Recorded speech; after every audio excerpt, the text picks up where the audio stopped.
Yeah, of course. For the most part, I felt like in the first half at least we had the run of play. When they were dangerous is when we weren't able to corral second balls properly, and Jesse definitely got on us at halftime. In the second half, you see why they're a good team. They move the ball well, they possess the ball well, but I felt like our defense, and I'm not just talking about the bottom line or the back four, but the sixes and even the guys up front, they put them in a hard game, which limited their opportunities. Did you feel the injury to Artur kind of deflated them at the start of the first?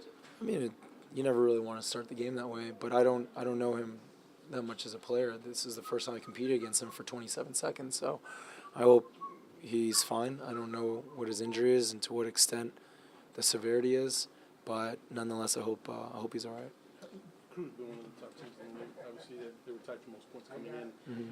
How much of a tone setter is this game and this win? You know, knowing it's a 6-pointer, and if you lose, you're 6 points behind them. Now you're tied with them on points. So how important is it beating them? I want to say that we don't put too much importance on the standings right now, just because it is early. Results are important, but I think for us, what we've been looking for the last couple of weeks is putting in a 90-minute performance, and I felt like we did that last weekend. We did it this weekend, and look, the second half was a little different.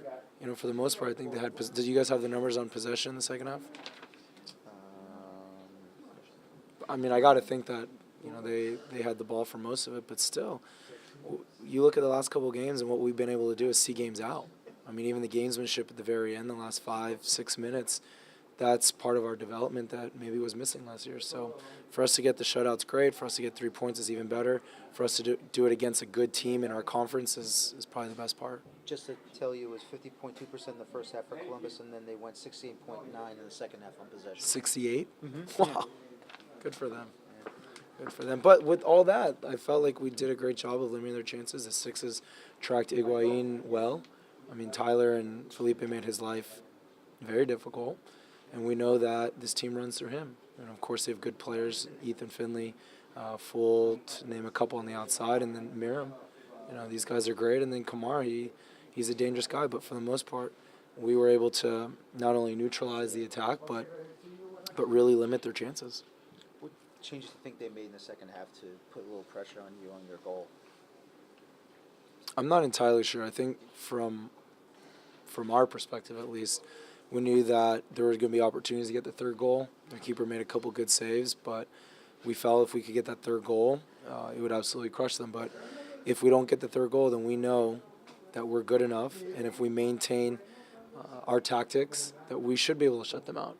And that's exactly what happened. A lot has been made of the shift back to the 4-2-3-1. You're sitting back there, you see how the team kind of functions and how comfortable they look.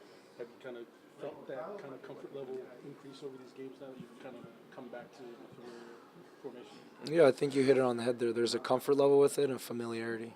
We played the last 2 years with it, and we've had a great deal of success. So making that transition back to it is pretty simple, pretty easy for us, and I felt the results have been there with that. With that being said, it's not as if we're not going to make tactical shifts.